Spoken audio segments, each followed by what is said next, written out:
He was saying, you think a zero tolerance to disrespect is disrespecting somebody back. A zero tolerance to disrespect is never going back to the area where you disrespected. YouTube was my mom not protecting me. Whatever people disrespect me. So, I don't know, my mom, I played sports with my mom a lot or whatever. Like, it's a sport called like handball. You know, it's similar to tennis. But basically, people cheat or whatever. I got hot and I would say something, like I would defend myself. But a lot of times my mom would always tell me to shut up, which is, okay, she can only control me. She can't control other people. That's fine. However, other people, like whoever I'm arguing with or getting into it with, and it shouldn't even go that far. It's just sports. It's like two guys arguing on a basketball court. It's not that deep. However, she would always tell me to shut up, but the other person would continue to go on and be disrespectful, and she watched it happen. And she knows that I hated this because we went on about this. We've gotten into arguments about this before. So I'm saying it now, like that. Basically, I'm not saying nothing that she doesn't know about this one situation. And I hated it, and I felt like she never protected me, which made me more aggressive and more irate that the person, my mom, is allowing someone to disrespect me. So if I shut up, right, me and you go back and forth, and now you keep going on, you keep going on, you keep going on. And what makes me even more mad, you ever argue with somebody, you kind of like, let's say you could fight or whatever, and you know this other person is really not built like that, but they feel kind of like, I'm sorry, I was hurt, I'm growing. But it's like, yo, and especially when it's a man.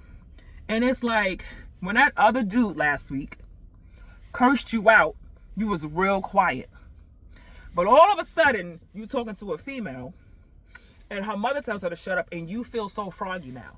You feel so manly now. You feel so bold now. And I know I could whip you, because you can't fight, because you're not even built like that. So why are you talking to me like you crazy? It makes me more mad. That's like, yo, you're not built like that. You know I'm built like that, but you're taking advantage of the fact that I'm trying to respect my mother.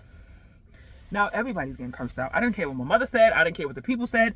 Don't talk to me like I'm crazy when you know how this could go. If I'm going out of my way to not put your head through the wall, stop playing with me. And it made me so mad. So that thing that I was given a daddy issue was really a mommy issue. So it was like a trigger that it made me just so like even more aggressive, where I would even like, what's the word? Like the bass in my voice would get so loud and so aggressive that even till like, I've gotten better over like the last 2 years, because I still play the sport or whatever, that I went out my way to like, all right, I'm not going to be cursing people out. I'm going to go out my way to, you know, get people to watch the game for me, so that way I don't have to argue. I'm going out my way to avoid being an argumentative woman, not even know where it was stemming from. I was protecting myself. So before you even get a chance to disrespect me, from back then, from that habit of now, I got to get super aggressive because you talking to me crazy. And I'm not really the type that really, I don't know how to explain it. I only argue with people like family members, because I don't really want to hit you. But strangers is like, I'm not arguing with you, I'm just punch you in the face. So now, where I wouldn't argue, I would just swing first and ask questions later. Unfortunately, like I said, I grew up like that. Try not to judge me too hard.